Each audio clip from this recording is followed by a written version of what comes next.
You mentioned matchmaking, and that really stood out for me because I love this idea of matchmaking rather than, trying to pick someone and sort of go after them.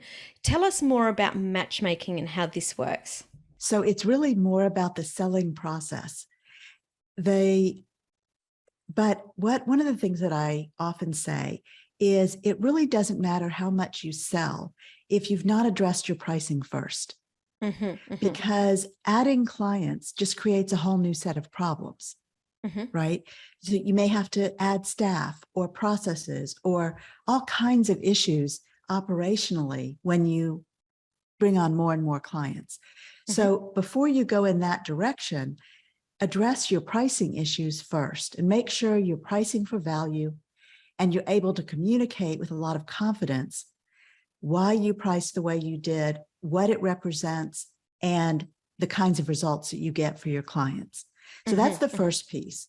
And I have a program called Value Driven Pricing that teaches those basics.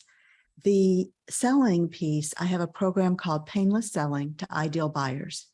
And the premise here is that often as women, we think of sales as somehow feeling like conflict. Hmm. And it really doesn't have to be that painful.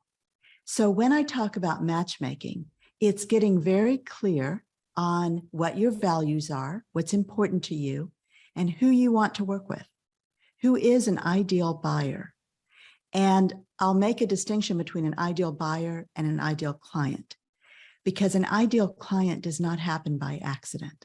Mm. It really happens when you find an ideal buyer.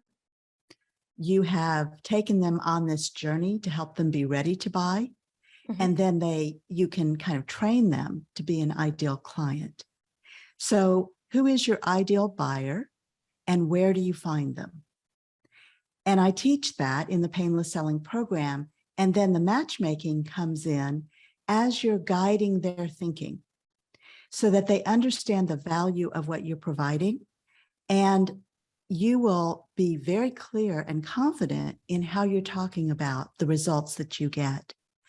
So you're assessing whether this is the right buyer for you, and they're assessing if you're the right provider. Hmm. And through the process that I teach, by the time you get to the end of it, you pretty much already know whether or not you want to work together. And it's on both sides. It's not one-sided.